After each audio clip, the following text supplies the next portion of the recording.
Hello, everyone. Welcome to our ALP Astronomy Expert Speaker Series.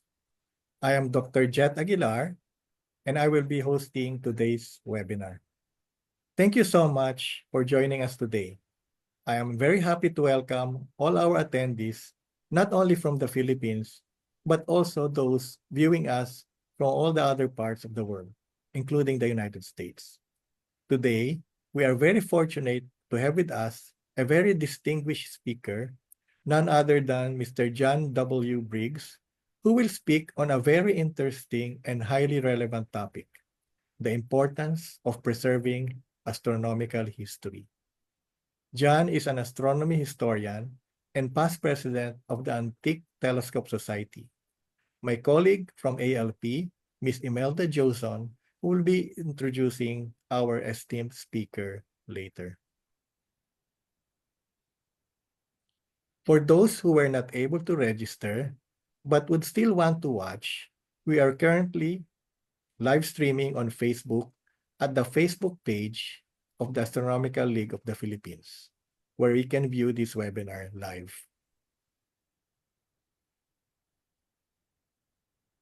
Before we start, kindly allow me to explain some rules for this webinar to help us make this an enjoyable learning experience for all. Please listen and do your best to give your undivided attention to our speaker. There will be a short question and answer session at the end of the presentation. You may type in your questions under the Q&A tab found in your Zoom interface at any point during the presentation. We will do our best to read and answer your questions live after the lecture or via the Q&A tab. We would like to remind everyone that the contents presented in this webinar will remain as the individual property of the lecturer and the photographers in the presentation. We will also be distributing certificates of attendance via email to all registered attendees who will be present with us throughout the presentation. So please use the name you have written in your registration forms to help us facilitate this process. Enjoy the webinar and let us all have fun learning. Here is the program flow for the webinar. May I turn you over now to Ms. Imelda Joson to introduce our speaker. Thank you so much, Jet. And it is a great honor and privilege for both Edwin and I to introduce to you today our distinguished speaker, Mr. John W. Briggs. We first met John almost 3 decades ago while visiting the home of a fellow Sky and Telescope colleague. We fondly remember how excited he was back then to share stories of his most recent adventure in the South Pole, complete with a slide presentation. Once you meet a gentleman like John, you can never forget him and his stories. After all, how many people do you meet in your lifetime that has spent a winter in Antarctica? John graduated from San Jose State University with a degree in physics. He started his career on the editorial staff of Sky and Telescope magazine in the 1980s. Through the years, he has lived and worked at various observatories as instrumentation engineer and in different technical capacities. In 1994, he worked at the University of Chicago's Center for Astrophysical Research, where he wintered over at the Amundsen Scott South Pole Station in Antarctica. In 1997, he and his family moved to New Mexico. There, he assisted in the final commissioning of the Sloan Digital Sky Survey at Apache Point. John held teaching positions at the University of Colorado and at New Mexico State University. He served 3 terms as president of the Antique Telescope Society. In 2018, he received the Society's Newton Medal for his contributions to the organization. In 2005 to 2006, He served as a visiting scientist at the prestigious Phillips Academy in, um, in Andover, Massachusetts. John also served on the board of directors of the American Association of Variable Star Observers in Cambridge, Massachusetts. John is currently the secretary of the new Alliance of Historic Observatories that has met at some of the most renowned observatories in the world, like Mount Wilson, Palomar, Lowell, and Yerkes observatories, and most recently at the Vatican Observatory located at the Summer Papal Palace at Castel Gandolfo near Rome in Italy. He's now very much involved in the Astronomical Lyceum, a project he started around 2016. The facility is located in Magdalena, New Mexico, and is devoted to the preservation of astronomical history. He also dedicates much of his time in the creation of the Mountain View Observatory Association in New Mexico. Ladies and gentlemen, let us welcome John Briggs.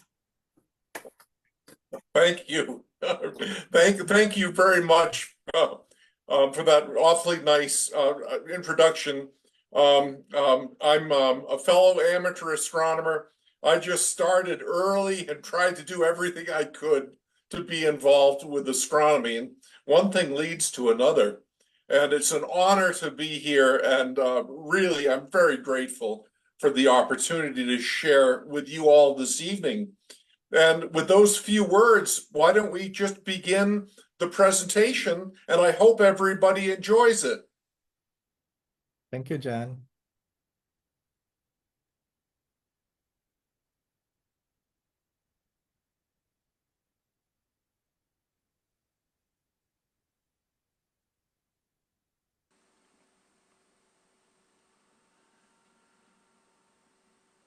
Hello. Thank you for watching. I'm John Briggs, speaking from New Mexico in the United States with our hosts Edwin and Imelda. On this topic, I believe all listeners here will already understand our subject, the importance of preserving astronomical history. Thus, I'm preaching to the choir, as they say. But I hope to engage you by emphasizing certain problems and opportunities that deserve attention. And I want to suggest ways you can become involved. Opportunities exist all around us at a grassroots level. Now, our hosts very kindly encouraged me to include some of my own adventures and efforts in the realm of astronomical history. I'm a lifelong amateur astronomer who had the opportunity to live and work at many observatories. I happen to become especially interested in the history of telescopes. One thing has led to another. I remember influential experiences all the way back into childhood, and I hope some of them will amuse you. Looking back now, I can see how my own interests progressed. I grew up in rural Massachusetts in New England.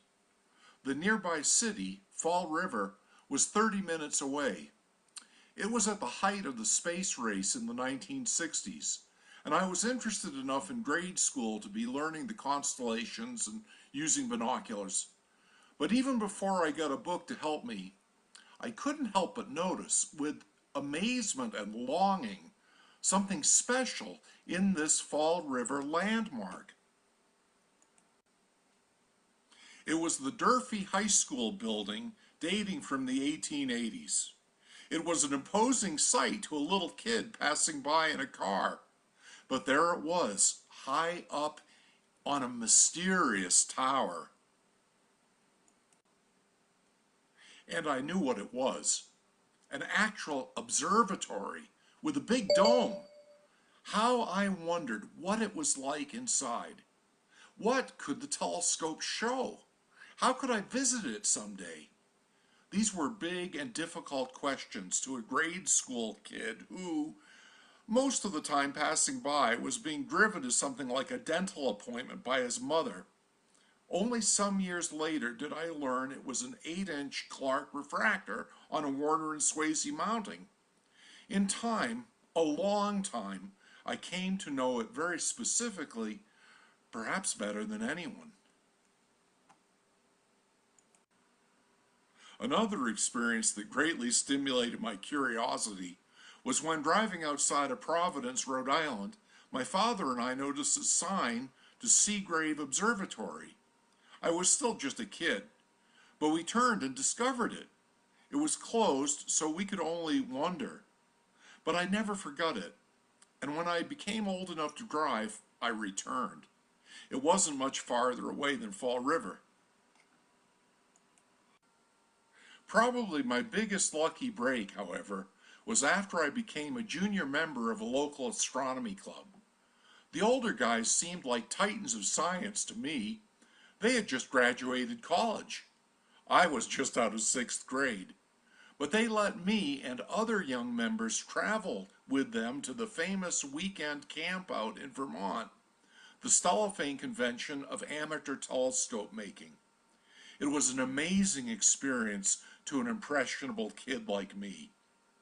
That year, there was a very special emphasis on history in the program. I discovered that science involved a whole community of interesting people. It was social, and you don't learn that from homework problems. So the hook for astronomy was set deeply in me at Stellafane, and I kept learning what I could from old books. And I would see pictures like this, these old black and white pictures, and they were amazing to me. Pictures of observatories and telescopes, historical things, but the images to me seemed almost dreamlike. Hard to describe, but these images like these really make quite an impression. Here's another famous image, of course, of the Yerkes refractor at Yerkes Observatory. The sort of image that just invokes a certain wonder. Could a place like this still exist? Could it still be real? When you see pictures only in black and white, of course, they don't seem quite so real. Um, it's almost dreamlike. Books like these showed me those kinds of pictures. It made me want to learn more. This was a 2-volume astronomy textbook that came out in the 1920s, and later on, when I met astronomy professors, some of them said that, oh, the astronomy textbook by Russell, Dugan, and Stewart, that was the best one that was ever written, at least from their perspective, some of my mentors. You could find such things inexpensively in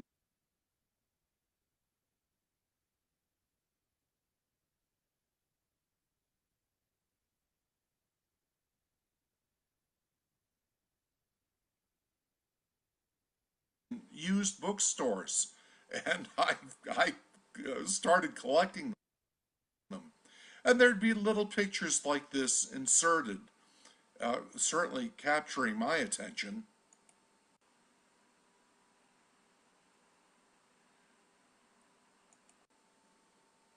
Often old books are autographed by the previous owners.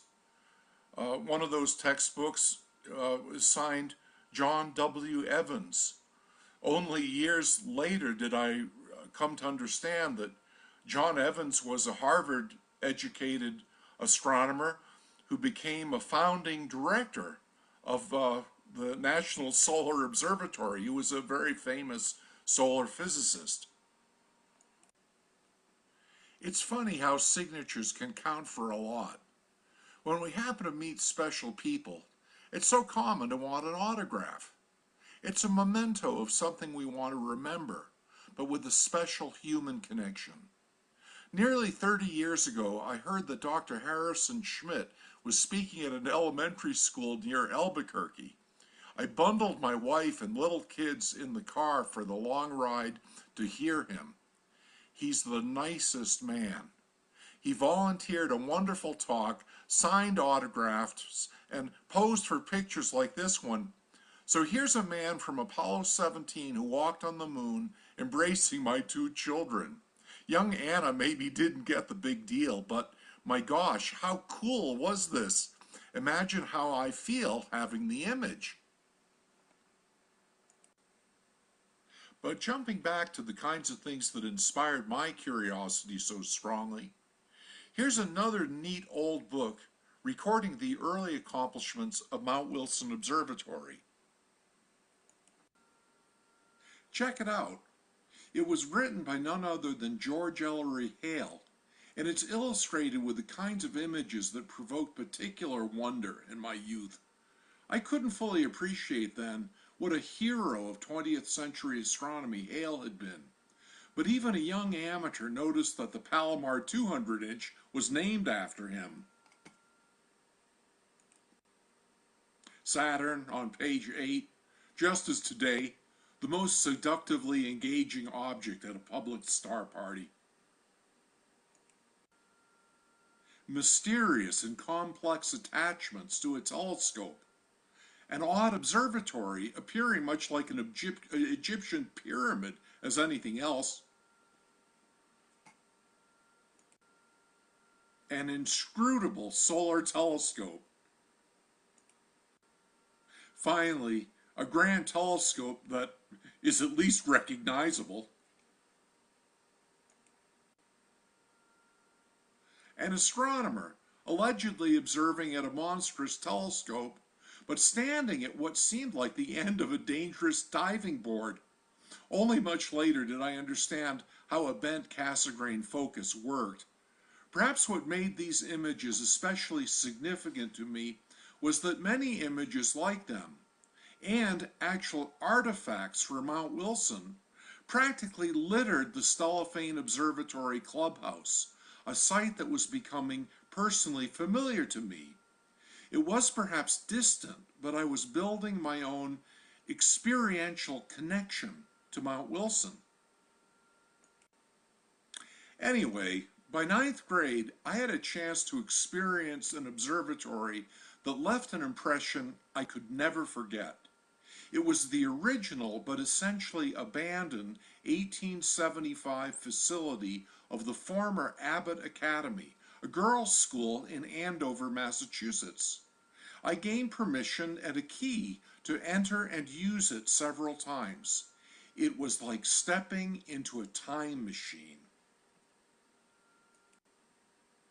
The 5-inch telescope made by Elvin Clark and Sons was dusty but in working order.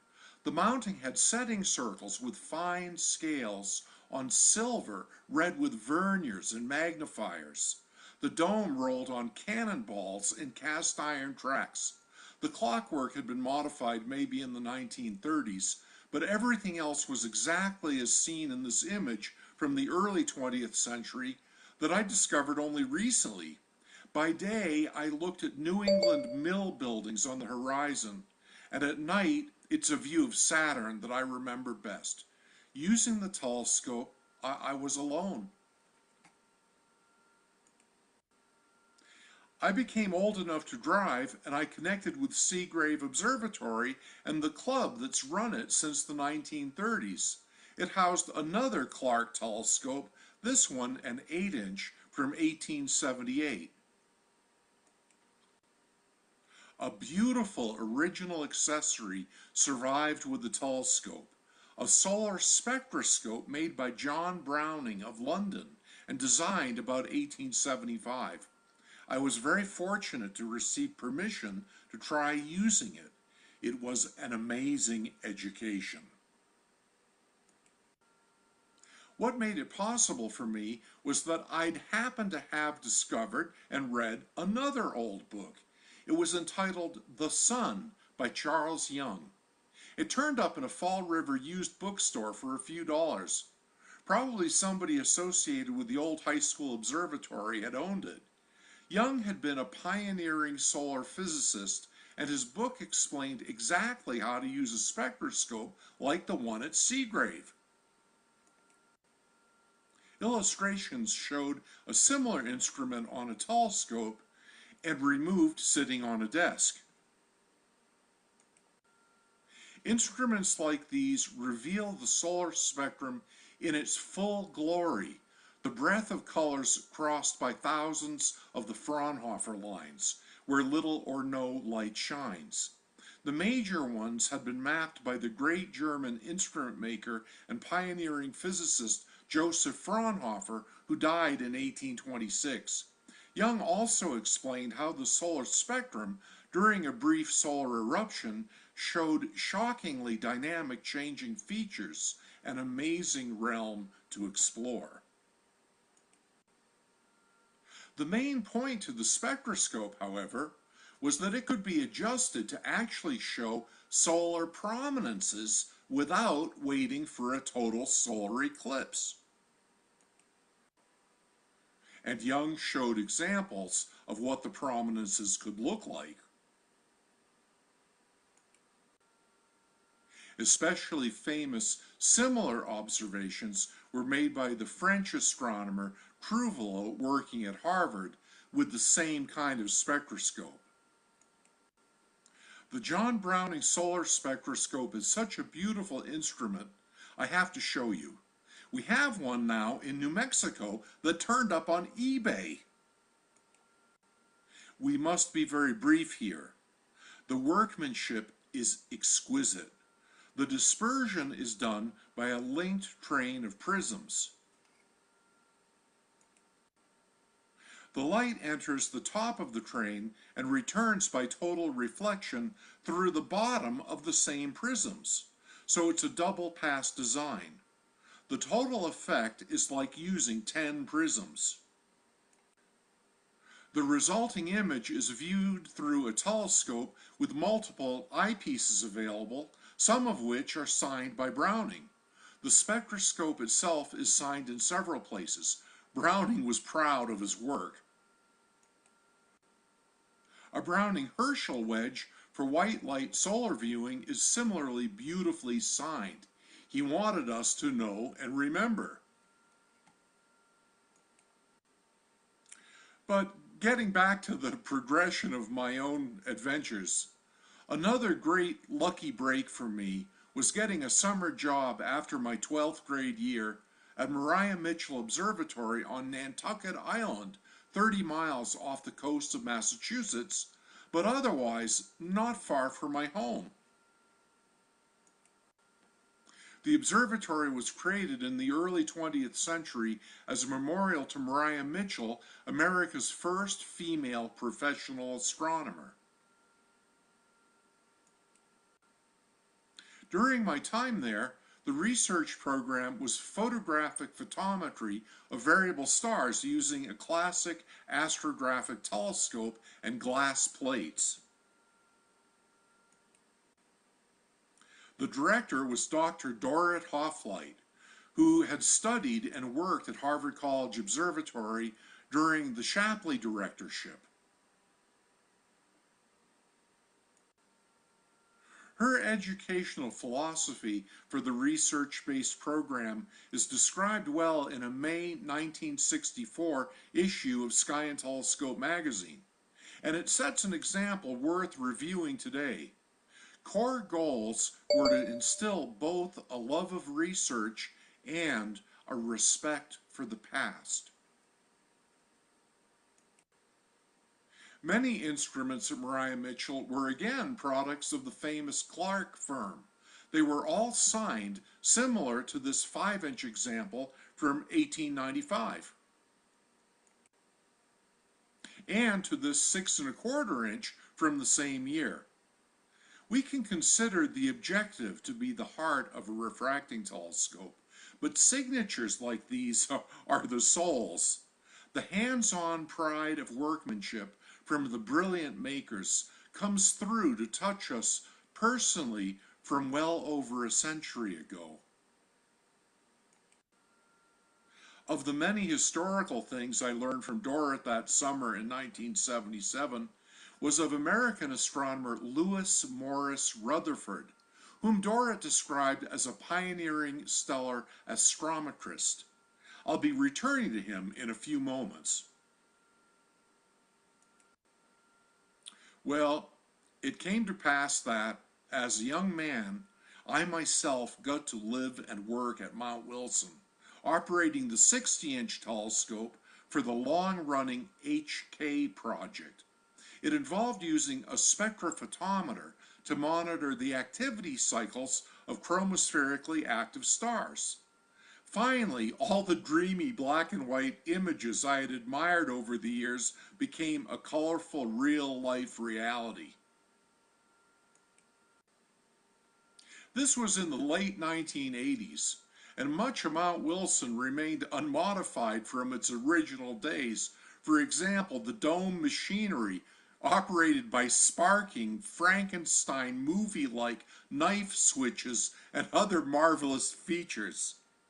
You had to be careful. I was able to become familiar with the Snow Horizontal Solar Telescope, so long a particularly mysterious facility. Assisting Professor Joe Snyder and Dr. Walter Mitchell, I was a staff member in the first years of Mount Wilson's Curia Summer School for Undergraduates. Curia stood for Consortium for Undergraduate Research and Education in Astronomy. Everyone was a student at Mount Wilson, and the program remains one of the fondest memories of my life. Building on the effort of many people, we refurbished the snow and its high dispersion litro spectrograph that was built into a deep pit under the telescope.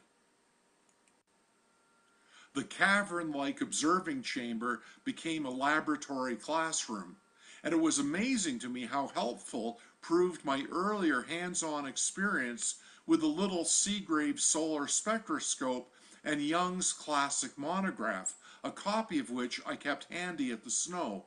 But the key experience, and perhaps the central point of this entire presentation, was what we all experienced living and breathing the historic Mount Wilson environment and atmosphere. The profound, priceless inspiration we, students, staff, and teachers, all took from it. The Curia program runs to this day, now renamed SOAR for Summer Observational Astrophysics Retreat. I'm very proud to have been part of it. It represents one of the very best ways a historical facility can be used for self-selected participants to gain a unique, authentic, educational, and inspirational experience. It's critical that we maintain the material things that can make programs like this possible. Almost all of Curia's first students in 1990 continued in some capacity in astronomy, many of them professionally. Perry Rose, shown here at the head of the SNOW's litro spectrograph, went on to the Space Telescope Science Institute. More of him in a moment. Although I've had many adventures connecting to astronomical history, I want to finally jump to a description of activities we have going on now at an informal facility we have in New Mexico called the Astronomical Lyceum. Here's inside. The building, dating from 1936, was originally a local school gymnasium and theater. Now it serves as a combination museum, warehouse, lab, library, and lecture hall. It's also an informal headquarters for our local Magdalena Astronomical Society. It's become rather a clutter of telescopes and related artifacts. Some of them are very historic, and everything has an associated story. We can only touch on a few now, I'm afraid.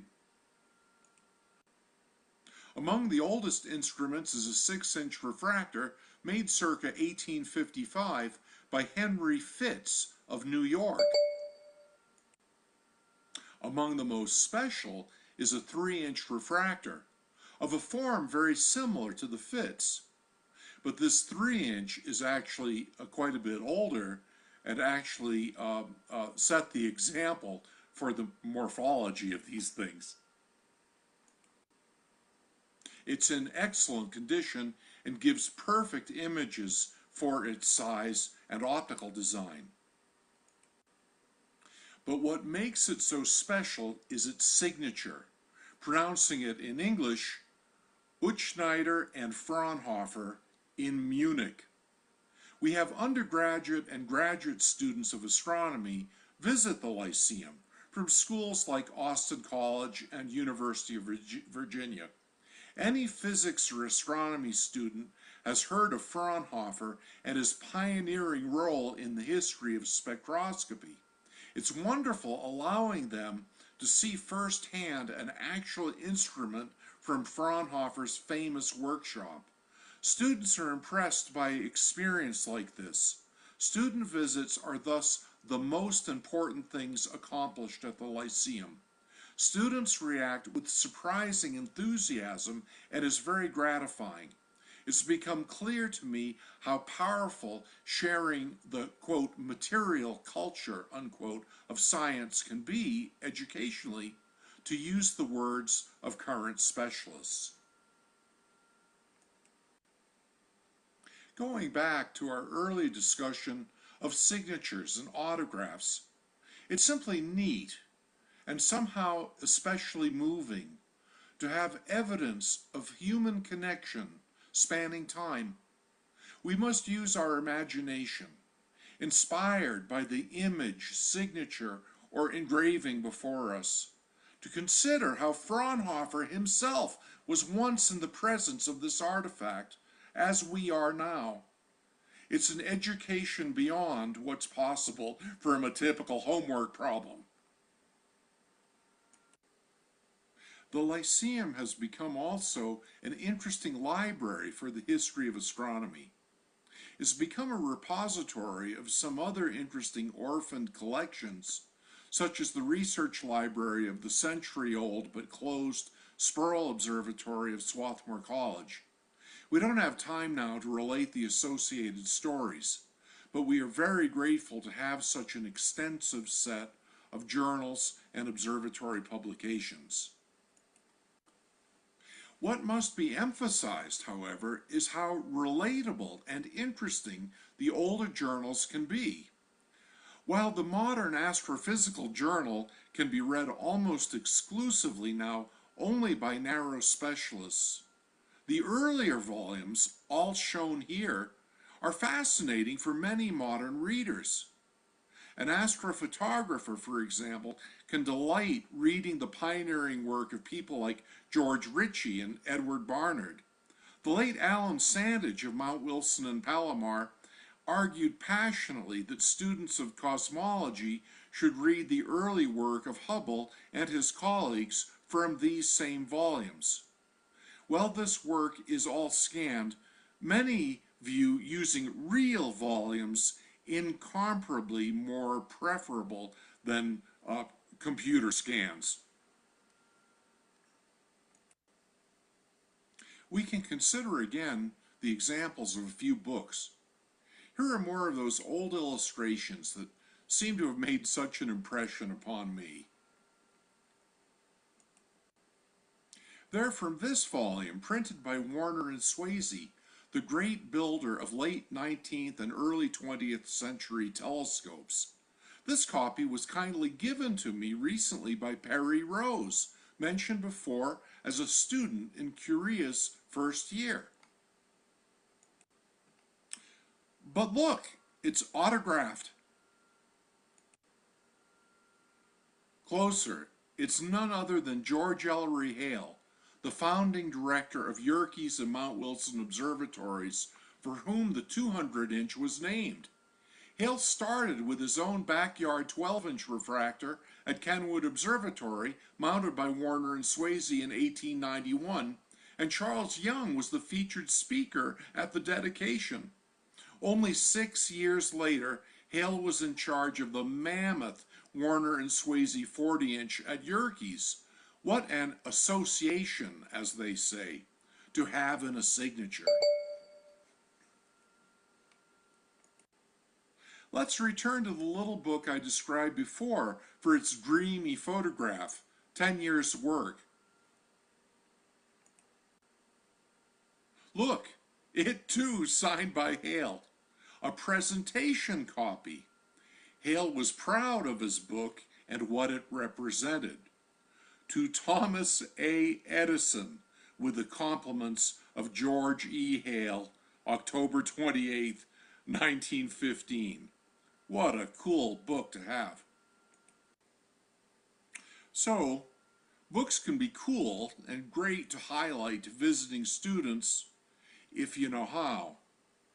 But it's not all good news. This is a picture I recorded outside a major observatory. I have never shown it before. That's a large construction dumpster. This was a collection I was not able to save. It had been loading there for days. A large truck carried it away minutes after I happened to arrive on other business and recorded this photo. I had no idea things were being discarded. Libraries are being increasingly discarded by institutions, making it much harder for young people to discover what's interesting. I'm afraid there are lots of poignant related stories I could tell you. As wonderful as scans are, some scholars are increasingly concerned about the loss of paper libraries. However, it is not all bad news. One great success story is at Mount Wilson, where senior staff member Larry Webster has made a fabulous presentation effort of the Mountain Library and particularly of many volumes that were personal property of George Ellery Hale. I'm going to return again to some artifacts in the Lyceum. Arguably the single most historic one is the 13-inch refractor hanging from the ceiling. It's the Rutherford telescope, made circa 1868 for, and to some degree by, New York astronomer Lewis Morris Rutherford. We mentioned him before as a pioneer of photographic astrometry. He was a general pioneer of celestial photography and spectroscopy. He was the first person to publish a stellar spectral classification, and some authorities considered him the finest photographer of the moon in the 1870s. He was also the first person to photograph solar granulation using the 13-inch. But there was more. Here's a small artifact on a stack of books. If we tilt it just right, we can maybe see faint, tiny writing on a mirror-like surface under glass. If we remove it from its case and glass cover, we realize it's an early diffraction grating, ruled on speculum metal, the alloy used for early reflectors. With magnification, we see that it's signed Lewis M. Rutherford, New York, 1875. Other engraving describes spacing in the grating. Among all his other accomplishments, Rutherford was, for a time, considered the best maker of diffraction gratings in the world before Rowland built upon the work and produced them even better at Johns Hopkins. The involved technology pioneered by Rutherford to accomplish this is beyond our ability to describe briefly here. Award-winning solar physicist Dr. Jack Harvey is a history enthusiast who is aware that Rutherford's priority, photographing solar granulation, was not well remembered by solar historians. He thus suggested that we use the 13-inch to reenact Rutherford's observation at Kitt Peak National Observatory. Thus, we set up the 13-inch in a fixed position inside the McMath Pierce Solar Telescope, illuminated with a sunbeam provided by the facility's large tracking mirrors. Our result is shown here, a very clear image of granulation recorded with the convenience of a modern electronic camera. But clearly, the optical quality of the 1868 objective proved up to the task. Here's Rutherford's original granulation image on a glass plate, also in the Lyceum's collection. This compares granulation as first recorded by Rutherford in 1871, by Janssen in 1877, who has usually been best remembered because he published first, and by Jack Harvey at Mount Wilson, as typical in modern observation. Our reenactment was described in a poster paper presented at the Solar Physics Division of the American Astronomical Society that the late solar astronomer J. Pasachoff described as, quote, the most interesting paper in the room that day, unquote. Thus, we were very gratified. Historical reenactments are increasingly common for education in astronomy, but other important hands-on projects simply involve the basic maintenance of special instruments and facilities, the likes of which are too often lost due to simple neglect. The effort involved must often be a labor of love. Who could not love, however, a little historic observatory like this, the Rice Observatory on Fisher's Island, New York? The telescope inside is a 10.5-inch Warner and Swasey refractor from the 1930s. It's not obvious from quick inspection, however, how badly it needed attention. Removal of the main drive worm housing revealed a major issue: terrible debris and corrosion near the main sidereal worm. It was rather tricky, however, disassembling the mechanism safely to expose this problem. The world is full of classic telescopes like this one, badly needing TLC or, quote, tender loving care. Fortunately, this project, typical of jobs taken on at or through the Lyceum, was successful in that the cleaned worm did not appear damaged and could be reinstalled with renewed correct lubrication.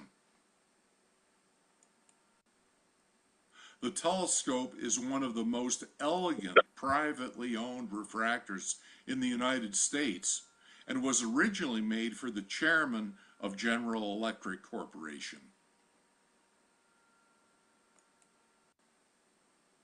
Another instrumentation project was the refurbishment of a 9-inch refractor made by the Lohmann brothers in the early 20th century, shown here in an area of the Lyceum set up temporarily as a high bay workshop.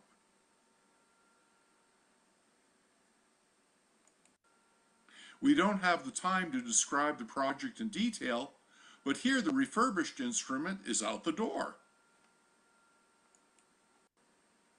And here, the complete instrument is installed at Roundup River Ranch, a kids' camp in Colorado, a setting it has a chance to endure another 100 years. Yet another opportunity that's been productive for the Lyceum collection is collaboration with local artists and art galleries for educational displays of astronomical artifacts and publications as objects of art, as so many of them truly are. Often these displays include contributions by modern astrophotographers in a very worthwhile collaboration. Working historical instruments can also be set up for special astronomical events and observations, as we see here at the 2012 transit of Venus at Mount Wilson. The Rutherford 13-inch is set up horizontally and fed by a heliostat tracking mirror system.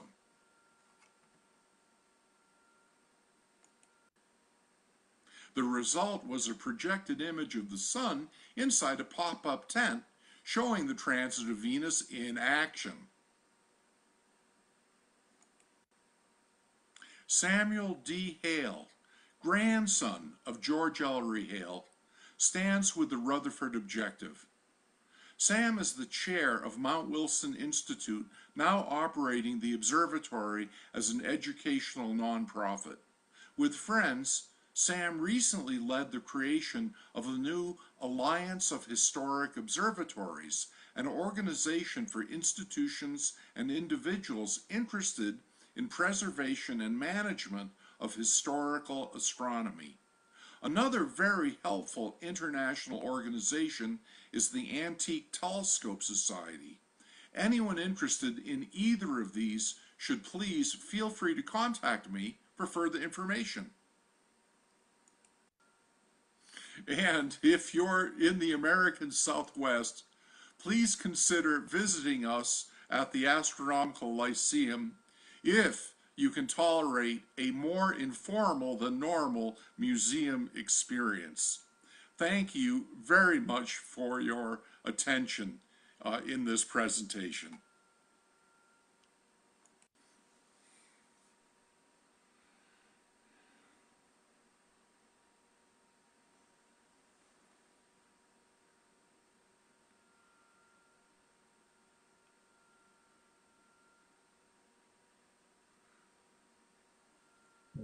That's it for the presentation.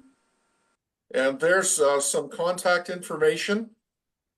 And at this point, if anybody has any questions that I can try to address, that was a pretty fast-paced slideshow, but I hope you enjoyed it. I'll try to answer any questions folks want to bring up. Thank you so much, John. That was really a beautiful presentation and inspiring for us who are interested in historical astronomy. And it also brings to our attention the need really to preserve, even here in the Philippines, our old telescopes that we're operating, and it made us realize that what you told us, that we cannot just ignore historical preservation. And I was actually sad to see those books that were being discarded. It's terrible. Yeah. Maybe we can. I'll read some of the questions here from the chat box, and I think one of the first questions asked was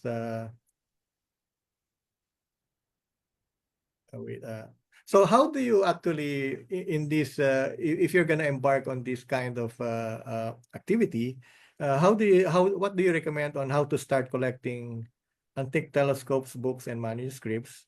And you mentioned the restoration, and can you just say a few words about how how do you really restore these old telescopes and instruments properly? Oh boy. When it comes to restoration techniques, it's wonderful how the Antique Telescope Society has a discussion group, an email forum that's free and open to anybody. You don't even have to be a member of the ATS to participate in this email discussion group. So if you have a problem with an instrument, a restoration problem, and you want some advice how to move forward, you can describe your situation in that forum, and there are people, experienced people, reading it all over the world who would be very happy to advise.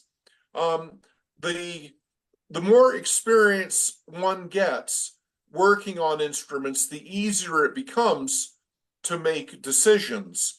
And sometimes a common misfortune is people work too hard to merely polish an instrument, and they overbuff it.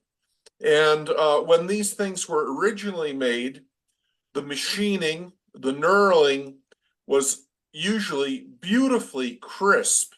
And if that sharpness in the mechanical fabrication survives, you don't want to lose it.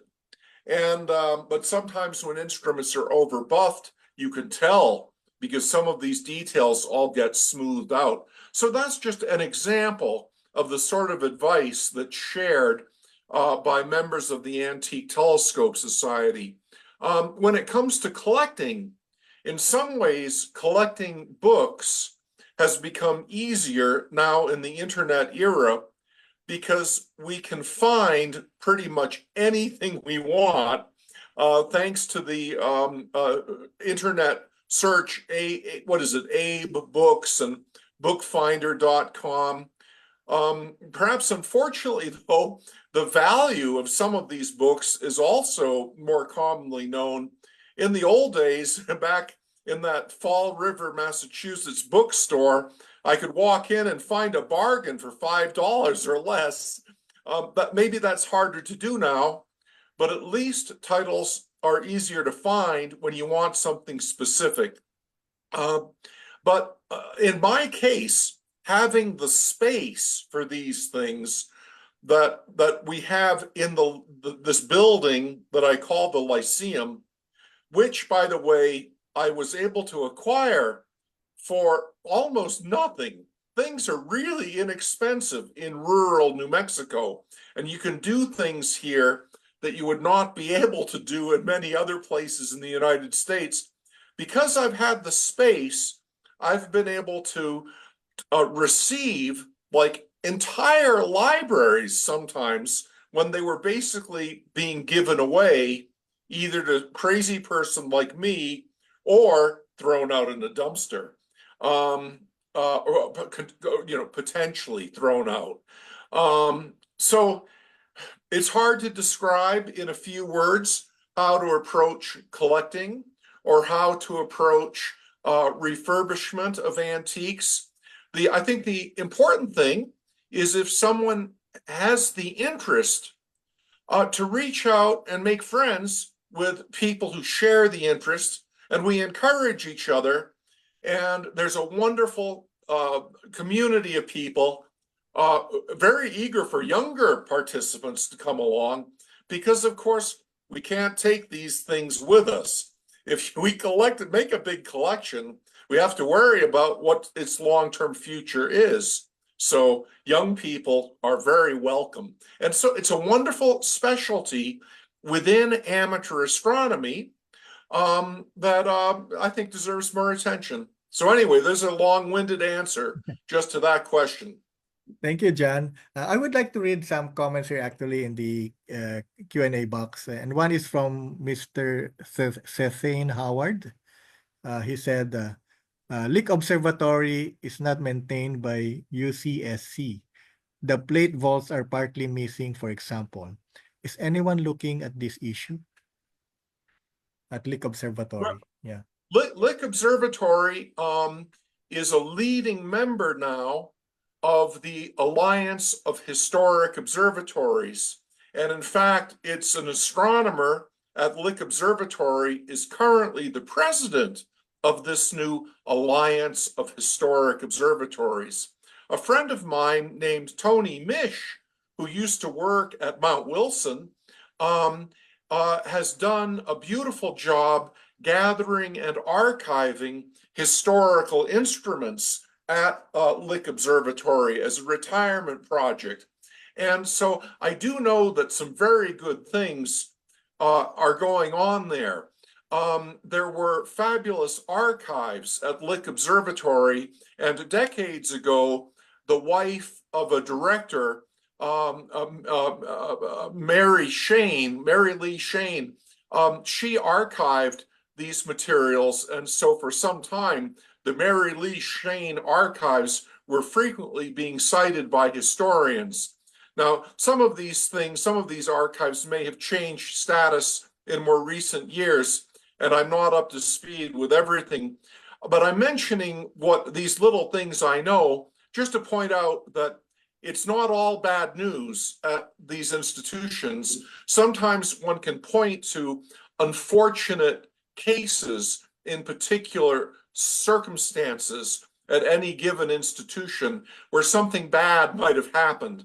But there are good things happening too. So one has to keep the good things in mind so as to not go crazy thinking about some bad things that happen. Yeah, thank you, John. Here's another comment from Mr. David Devorkin. He said, Oh, hey, Dorit was one of my professors and I love the MM Observatory. Is it okay today? Are the old wooden tube Clarks still okay? yes, they Yeah. are. And I'm very proud that a true distinguished scholar like David Dvorkin is lurking in our audience tonight. David is retired from the Smithsonian Institution now, but he also is a grown-up fellow amateur astronomer and just a wonderful person and a profound expert in history of astronomy. And yes, fortunately, Maria Mitchell Observatory, as part of the Maria Mitchell Association, is going, I think, stronger than ever out there on Nantucket Island. They have a new lady director of the astronomy division of Maria Mitchell Association, and that she's doing many new things, many different things than what were going on when I was an assistant in 1977. Of course, one of the most amazing changes is when I was at Maria Mitchell Observatory, we didn't have computers. There weren't any computers, no personal computers running. We did things quite differently. It's amazing to think about the changes. The interns, the summer interns now at Maria Mitchell are actually older students, typically graduate students, and they're doing, I fear, much more advanced and complicated things than I was able to learn about when I was there.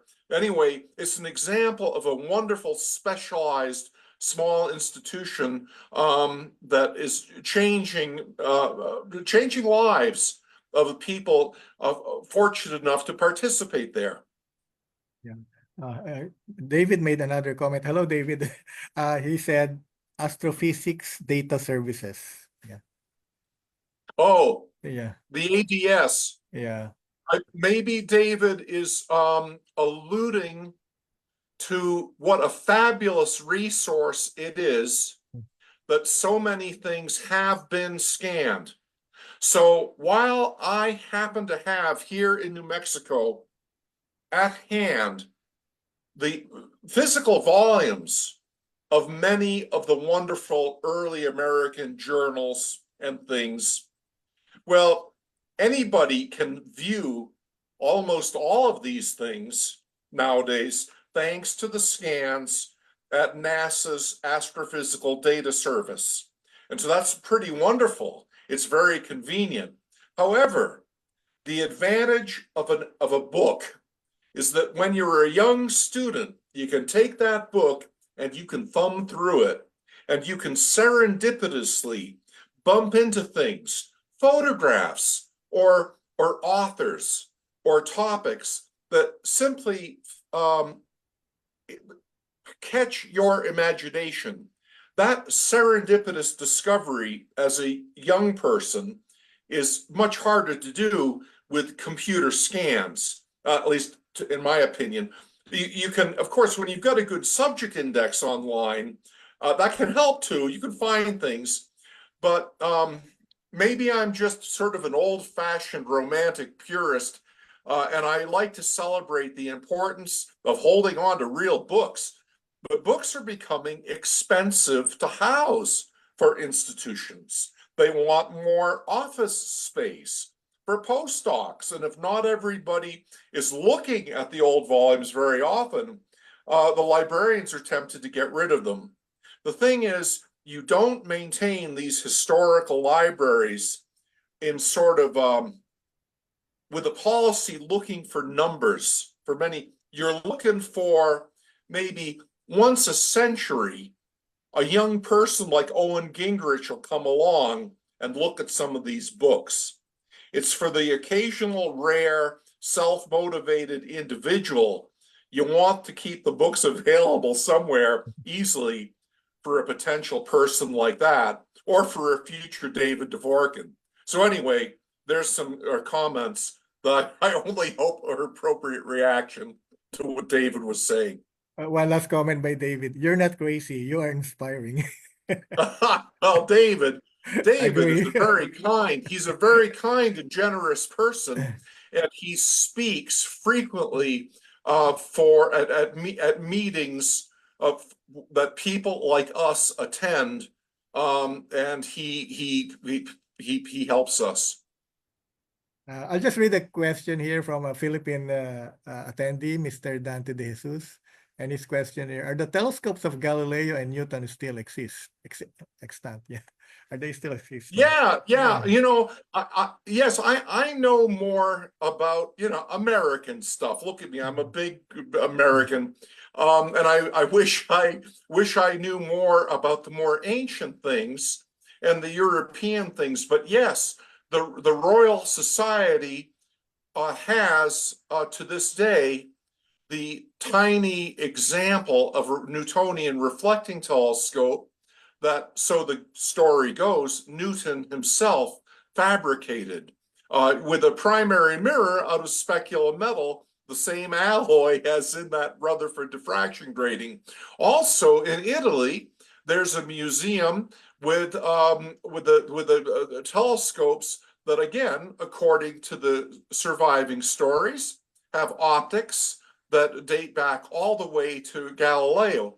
I've never been over there to see those telescopes, that museum. I think it's in Florence, right?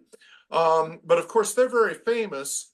And if my memory is right, in the same museum, under glass, they even have one of Galileo's fingers. Wow. So if they've got Galileo's fingers, surely they have his correct telescope too. At least it's good enough for me to believe. So there's an answer. Thank you. There's a question from Mr. Robert Batchheim. John, can you describe your visual impression and what you actually saw in the eyepiece while using the prism spectrograph? So were you able to, can you describe what you saw in the prism spectrograph? The breadth of colors in a real solar spectrum has a profound beauty. And of course, most of us all have seen a prism create a solar spectrum. But in a higher dispersion spectroscope, well, one can,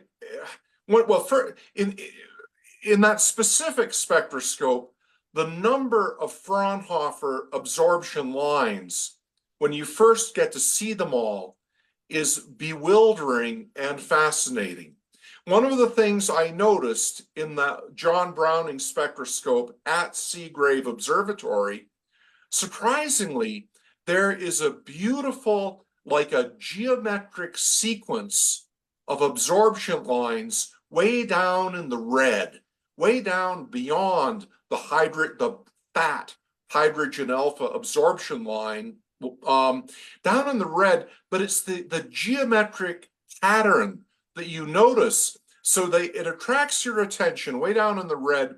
And then what you notice is during the middle of the day, those lines are not quite so strong. But towards the end of the day, when the sun is very low to the horizon, this beautiful pattern, geometric series of red absorption lines is obviously much stronger. And that's because it turns out they're absorption lines from water vapor in the Earth's atmosphere. And I learned that. It's just a little memory.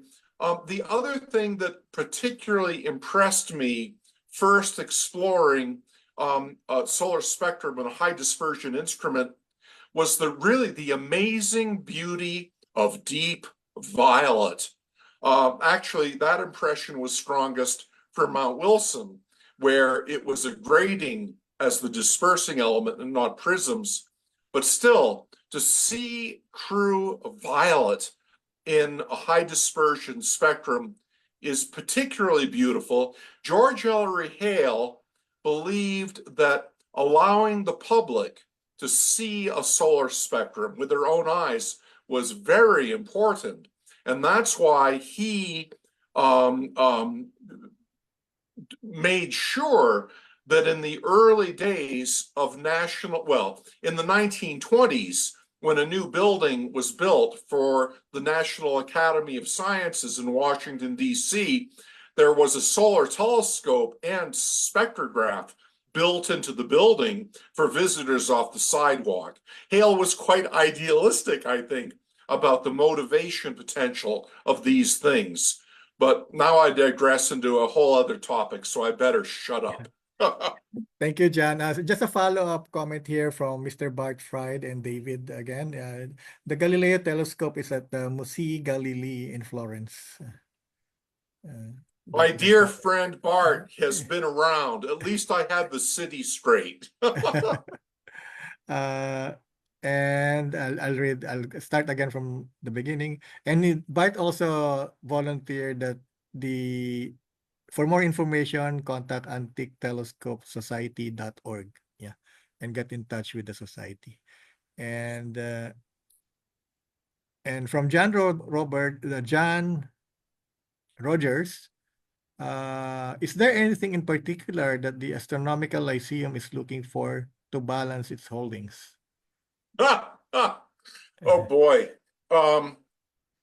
It's what I did not anticipate when I got this building. I got the building because I wanted a workshop. And it was easier to get a neglected building than to put up a pole barn in my backyard. So I ended up with a bigger building than my wildest dreams. Like I said, things are possible, things are inexpensive here in very rural New Mexico. But then when I had so much space and I began to brag about my space to my many friends in the Antique Telescope Society, the various telescope friends, they retaliated against me when I was bragging about me and my space. They said, John, if you have so much space, okay, I'm giving you all my stuff and you can put it in your space. That's how, truly, I did not anticipate how quickly the space would fill up thanks to the generosity of friends. Goodness, it's a long story what I'm trying to do with the Lyceum in terms of the future of the artifacts there. Right now, I'm more concerned about working out something for the future of all these things because I can't take them with me. And that's a whole other topic. But one project that's going on there right now is and we're making progress on it, we have a gigantic optical bench surplus from Jet Propulsion Laboratory. The bench was made in Germany by Ascania. It's almost 30 feet long. It's incredible. And it's going to be a wonderful tool to help test historical optics, and also an elegant foundation to demonstrate optical tests and optical phenomena. And we're making real progress refurbishing and placing this gigantic optical bench. I don't know how many thousand pounds it weighs, but I've had it for a few years and it's taken me this long to make progress with it. But a new friend is helping me. So, but that's a whole other topic. So you got to forgive me for talking about so many things at once. I'll take this opportunity to read the comment by Mr. Bart Fried again. I am pleased to advise that a little known but important observatory is getting renewed attention. It is the Smith Observatory in Geneva, New York, and it's under new private ownership. During a recent visit, we saw, for example, that the original Brashear spectroscope has been found and returned to the observatory. That's a very good news. Yeah. Yeah, and then another follow-up question from David. What do you feel is the most urgent challenge preserving the material heritage of astronomy? What is the most urgent challenge or priority in preserving the material heritage of astronomy? Oh boy, that's such a big question. And my insight for such a big question is humbled.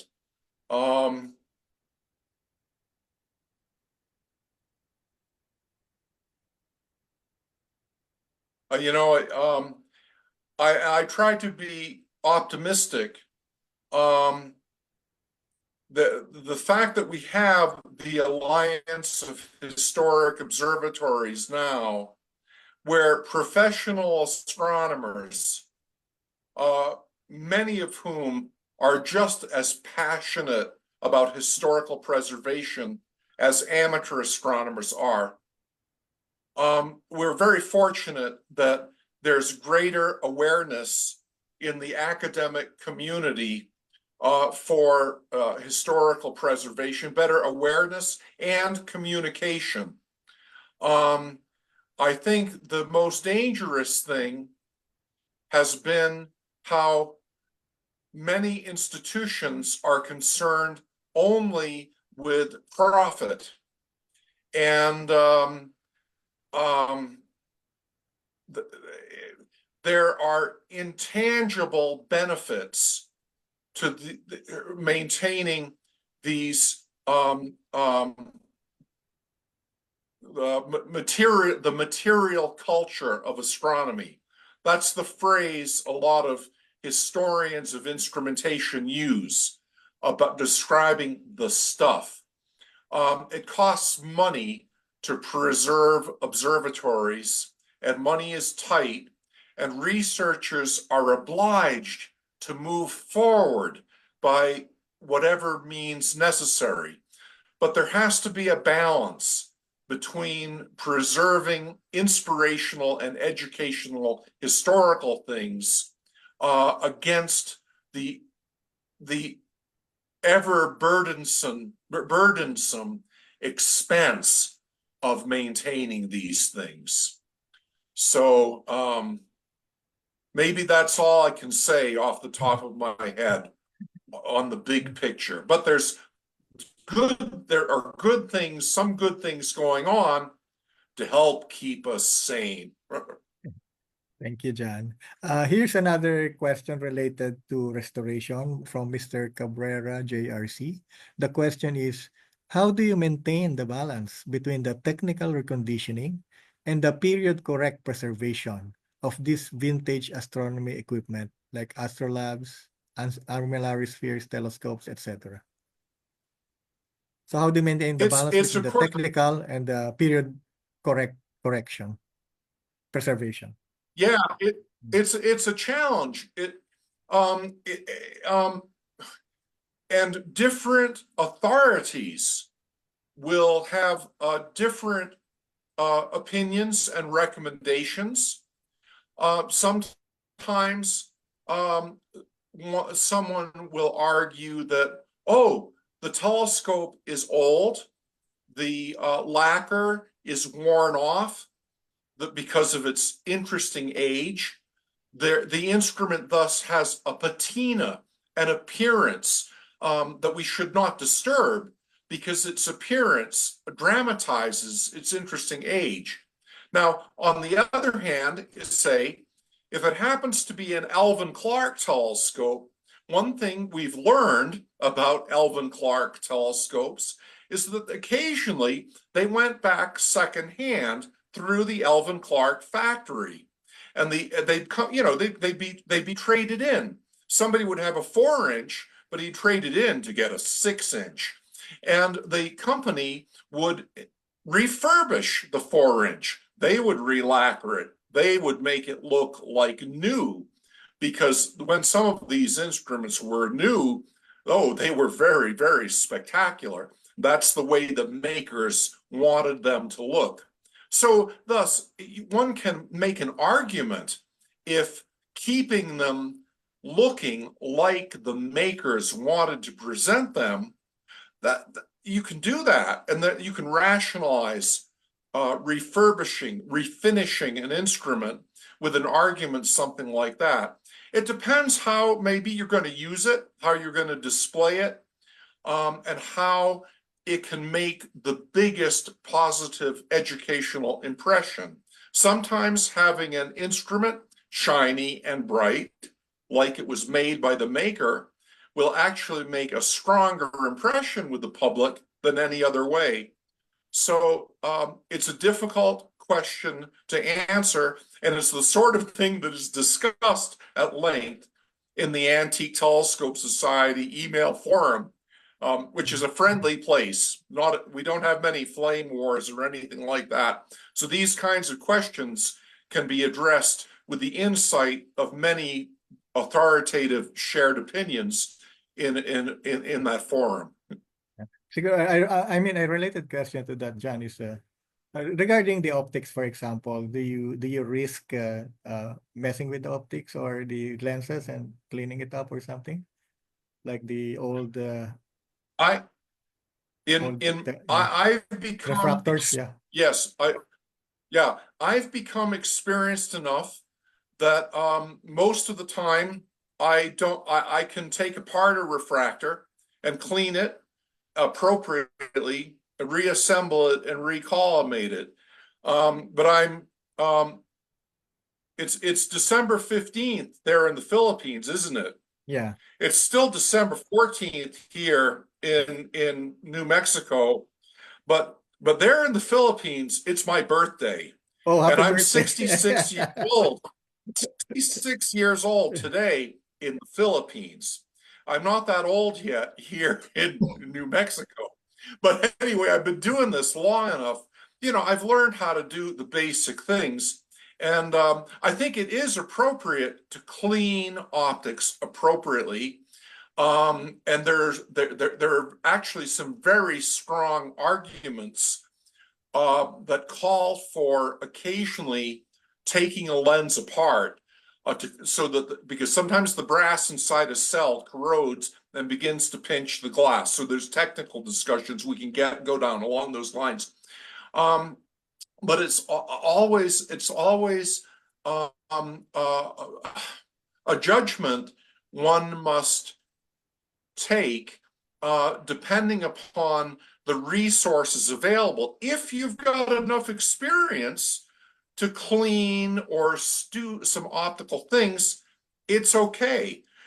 And it's even appropriate, in my opinion, to sometimes go so far as to refigure optics that are otherwise maybe nearly unusable, because occasionally historic lenses do deteriorate in such a profound way that actual refiguring is necessary. So it's an interesting topic that can only really be answered in a case-by-case and situation-by-situation consideration, I think. Thank you, John. I'll just read some comments here from Sethane Howard. Yes, I think this is related to the leak instrument. Yes, does cost, but the Smithsonian's accepted one of the leak old instruments for display. And another comment from Sethane Howard. Please give my best wishes to Dave D. We were at leak in 1965. And it's a question. Maybe I'll ask one of the panelists to answer this. The question here is the Manila Observatory preserved? Maybe I will ask first. Do you have any idea, Imelda? Manila Observatory. Which one? Manila Observatory. Which one? Oh, Manila. Yeah, because we have a Manila Observatory that was very active before. in solar I know solar yeah, I observing, yeah. know some history of it, but you, of course, people there could speak Mm. more authoritatively. But I know that World War II that was devastating to the Mertz. I think it was a 19-inch refractor Yeah, it was mounted by destroyed. Safety Yeah. yeah, it was destroyed. But Well, still, so still got an Yeah, with we spent a lot of long time at the Manila Observatory. That's where we got started and how we got mentored in astronomy through the Jesuit astronomers there, particularly Father Francis Hayden, who was running the solar optical division of the Manila Observatory. So as far as we know, the Manila Observatory was the oldest observatory uh, in the Philippines. It was established in 1865, I think, and it was headed by a Jesuit father, Federico Faura, and it it was in Manila back then, yeah, and then it was transferred over to Quezon City. mhm. When we were there, I have to tell you, the collection of the books of the observatory was very, very impressive. The library had an inner library, which was A special climate collection. controlled. It was a special collection, floor to ceiling, leather bound books and journals. Yeah, dating back to the 1800s and earlier. Yeah. And it was only Yeah. available to researchers, and we got to know the librarian, so he allowed us access to that Yeah. special collections. And there are even our very own friend Owen Gingrich. And by the way, I want to acknowledge David Dvorkin, because every time we were at Owen's office, his name comes up. Mhm. And Owen, when he was doing the census for the Great Copernicus Chase, he found one copy, which was at the University of Santo Tomas. They have In also, Manila. the Dominicans have not an astronomical, but more of antiquarian library there. But going back to the Manila Observatory, at first they specialized in weather observation and seismology, and then it gradually grew into astronomy also. However, the Second World War, the original observatory got destroyed. Father Hayden told us that the 19-inch telescope there, the heat from the fire during the liberation of Manila, American forces were bombing the Japanese positions in Manila. And so the heat from the fire melted the glass and formed a huge teardrop of glass. And so he went ahead and I think got funds to rebuild the observatory, not in Manila, but outside Manila.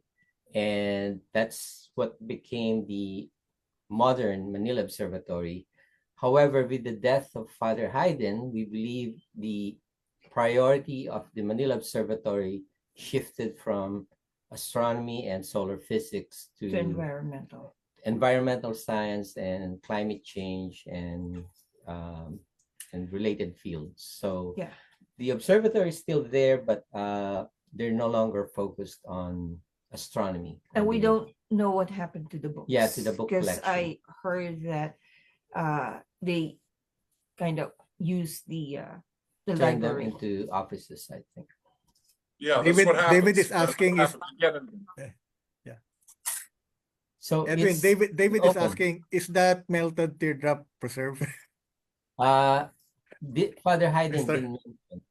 Yeah, Oh. because Father Hayden used to be the director of Georgetown Observatory, and he was asked by the order to go back to Manila and help reestablish the Manila Observatory. Yeah, the solar optical division had a spectroheliograph there. Yes, yeah, a 12-inch spectroheliograph, a 10-inch Rasdo white light refractor, and other instruments. And they were also doing ionospheric studies. In fact, Edwin and I had the privilege of recoating The the spectroheliograph. spectroheliograph mirror.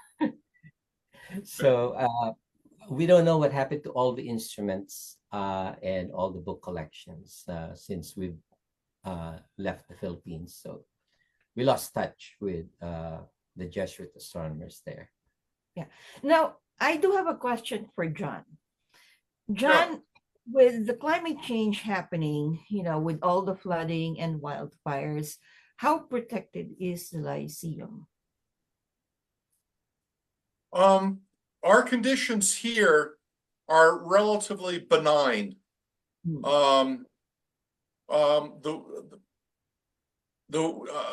I suppose fire danger may be the greatest danger here, but in our particular location in the village, relative to nearby forests, we don't have a tremendous amount of vegetation around the village that makes fires really uncontrollable.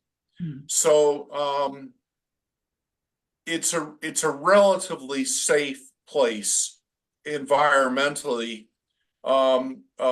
for the money we have to address issues. It's a naturally reasonably safe place, and that is simply that's by dumb luck here. We worry a lot whenever we hear about wildfires happening in California near Mount Wilson, Lick Lick Observatory. Observatory, and I at one point in my life, this is close to my heart because I at one point in my life when I was at Sky and Telescope, I was also the archivist, Image. Image archivist, and the collection of Sky and Telescope. The photos. I know you've been there. The photos, the journals were The just slides. fabulous. Yeah. It was through Kelly Beatty and I think Dennis, who both of them worked hard to put up that collection. However, I don't know now where that collection is. The editorial library of Sky and Tel actually came here to New Mexico. That's good. Yeah. Well, in terms of the books, certain books and journals, and because when the Sky Publishing got sold more than once and had to move more than once, with each move, they could no longer accommodate the private collection that Sky Publishing had down in the basement of the editorial buildings, as you knew vividly, as we both knew we all knew vividly. But some of those journals came here, and when Sky and Telescope was bought by the AAS, there was another big transfer of books and journals, thanks to Kelly, that came out here to New Mexico, and I actually have them shelved. They're not well organized, but they're shelved. So. Yeah, that's good because I remember the AJ, monthly notices, all the journals you can ever imagine.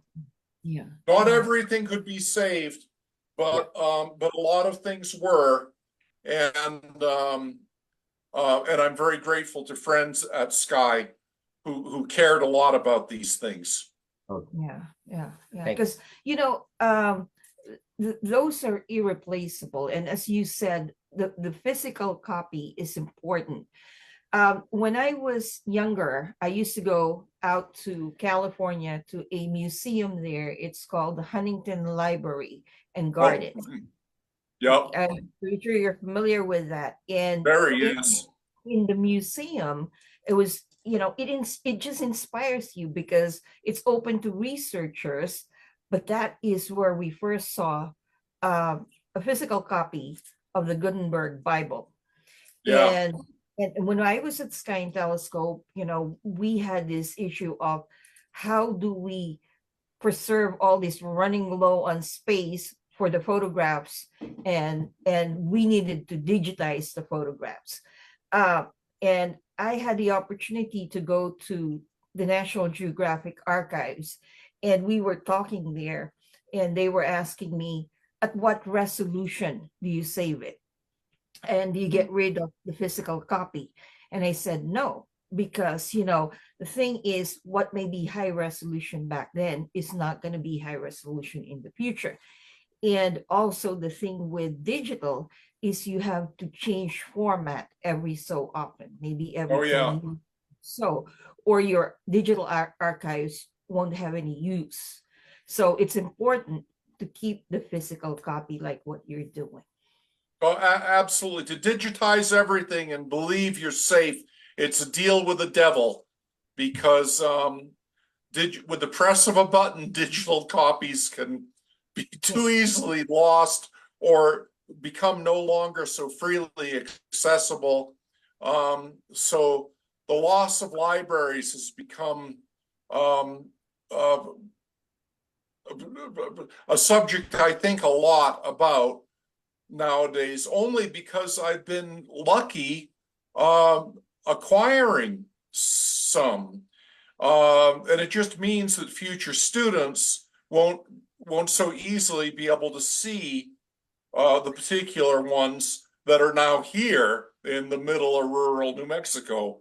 But I hope that somebody else will see them here in the future, and that's to make it good. But Yeah. these are important issues, and I think amateur astronomers can do a lot by getting involved with these concerns and keeping eyes on things. There are so many institutions that we don't really believe we could lose. Like, who would expect Sky and Telescope magazine to go away? Or who would expect AAVSO to go away? Or Palomar Observatory or Yerkes Observatory to go away? Well, institutions can go through quite profound changes. And we can at least see some of these changes coming, perhaps, and do something to minimize the occasional unfortunate aspects to big changes. And John, I believe that both the physical copy and digital copy are important, because with the digital, the researchers could easily have access all throughout the world. Right. But you need to keep the physical, because you don't want a book really getting old or torn or destroyed because people are using it. Oh, I mean, yeah. I've worked at some old books that I had to look at the Holton Library, where the archivists have to use gloves when they're handling the book. Oh, yeah. As you said, Owen's collection is very, very impressive. And speaking of Palomar, Edwin and I just wanted to share with you guys,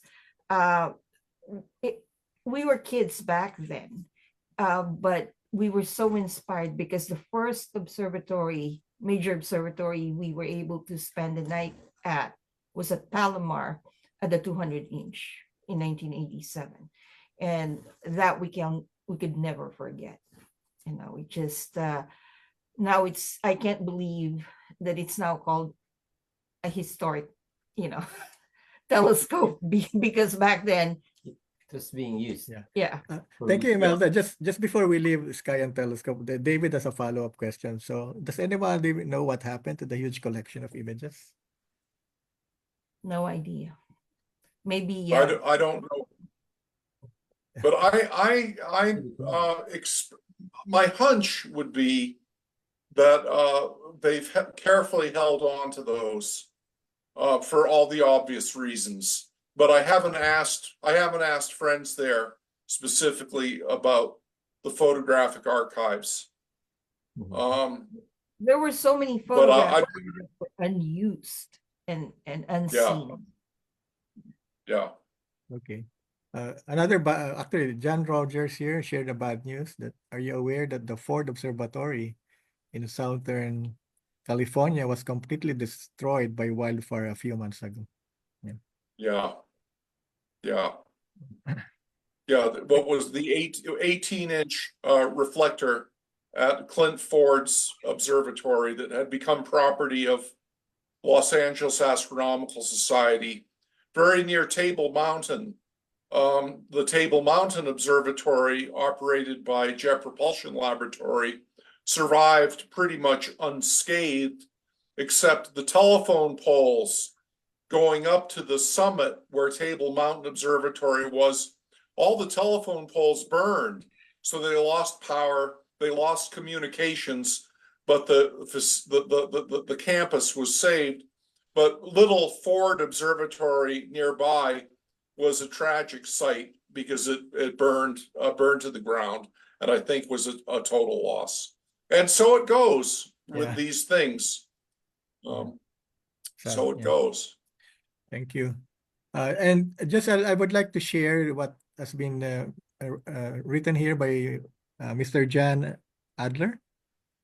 So he said, anyone interested in historical observatories can check out the Facebook page, Friends of Historical Observatories. So kindly check it out, Friends of Historical It's a wonderful, Observatories. wonderful Facebook site. Facebook Wonderful. site, yeah. That yes, wonderful. John, Thank you are for, you, yeah. John, are you training anybody? You know, as you always mentioned several times in this talk, that we're not going to be here forever, all of us. But are you training somebody who's as passionate Next generation. as you, the next generation of whoever is going to take care Caretakers. of the astronomical collections? Well, Organizing. that's why I said that I think the most important thing that we have happening are the occasional student visits. And yeah, that's good to put this up again. And there's, I think my email address is there too. Yeah, my email address is at the very top of the screen. People should feel free to follow up with me on anything you want. Sometimes the students who have visited here come back, and it's very gratifying. Some of them really are jazzed up by the experience of seeing some of these things, hearing some of the stories. Unfortunately, I fear that the showmanship part of it is important. In other words, when I am giving the tour of the Lyceum, well, I know how to do it, and I can make a big impression with the students. And so in other words, I personally am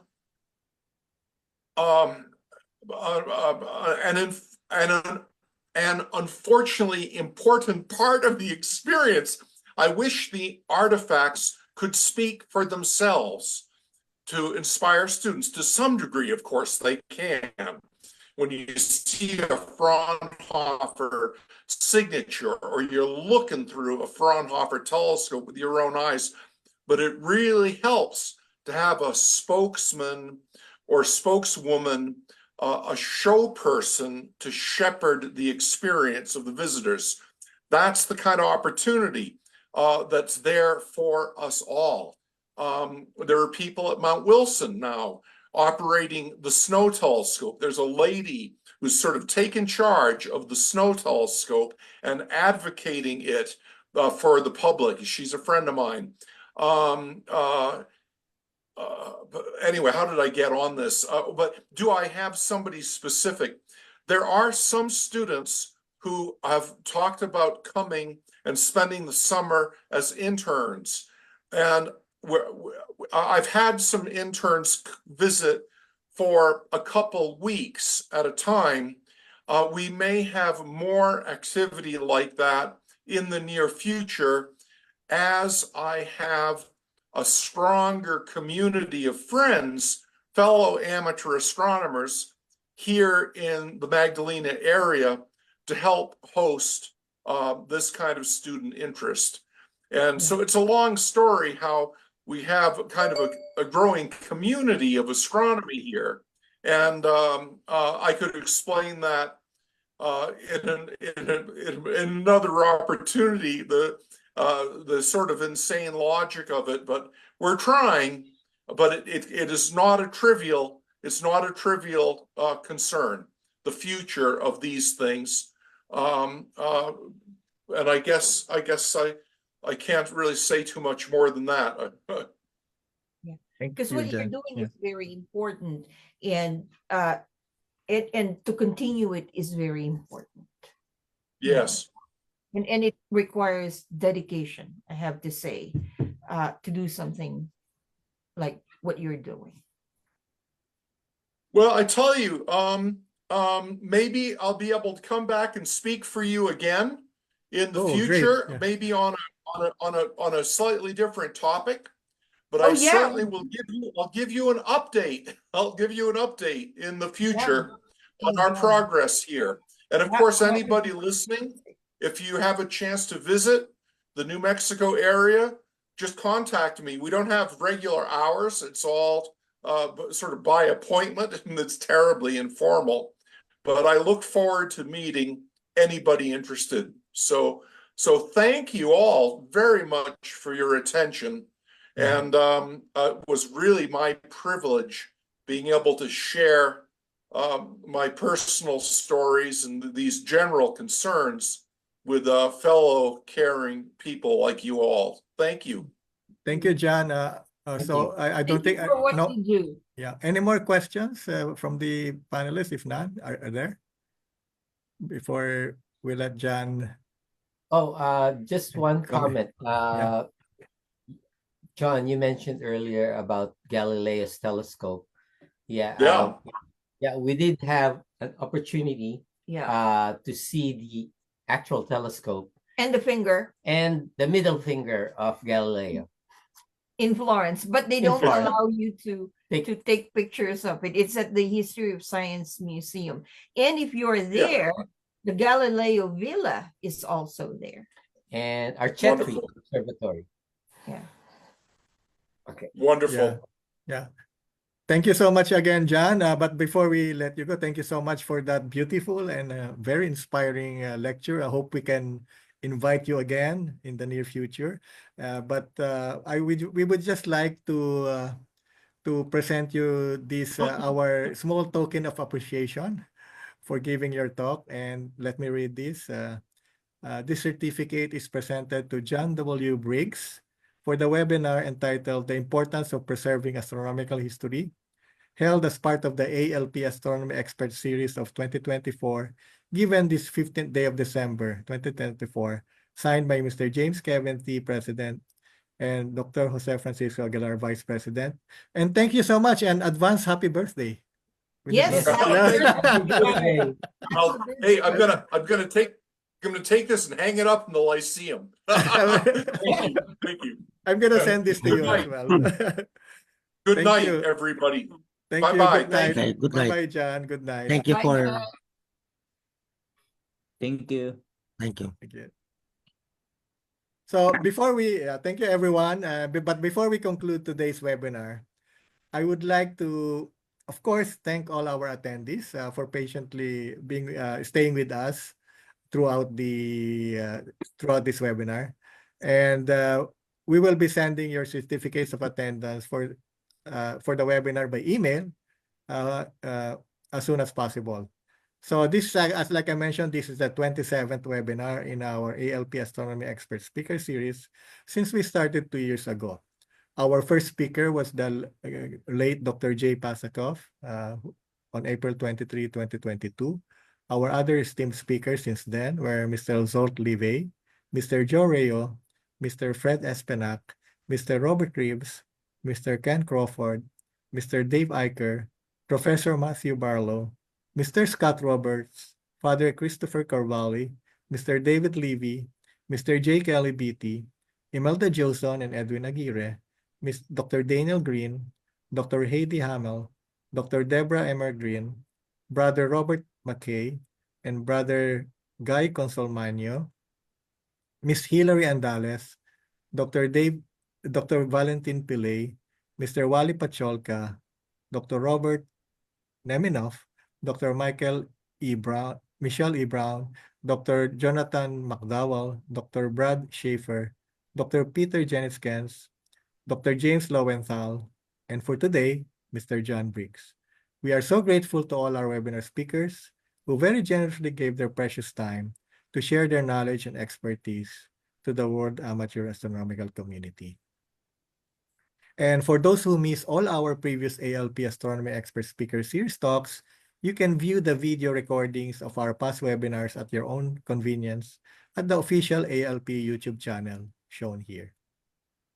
And so we will be uploading all of them, even this one as soon as possible. And just an announcement before we go, for our upcoming talks next year, we are happy to announce that on January 18, 2025, at 8:30 a.m. Eastern Standard Time, which will be on January 19, Sunday at 9:30 a.m. Philippine Standard Time, we will be having two distinguished speakers for our ALP Astronomy Expert Series. The first speaker will be Mr. Tariq Malik, who is the current editor of the prestigious website space.com. His topic will be on the rise of giant rockets, Starship, New Glenn, Vulcan, and SLS.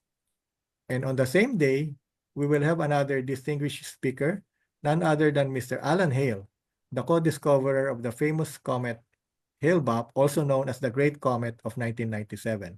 Shown here is Mr. Hale in 1997, Mr. Alan, shown here in 1997 with the 10-inch Dobsonian Discovery Telescope in New York, Mexico. He will be discussing comets and other things. So to register for these free online talks, please visit our ALP webpage, astroleaguefields.org, and also our ALP Facebook page for instructions. Thank you, everyone. So stay safe and clear skies always. For the panelists, I will be posting the post-webinar Zoom meeting after we end. Thank you.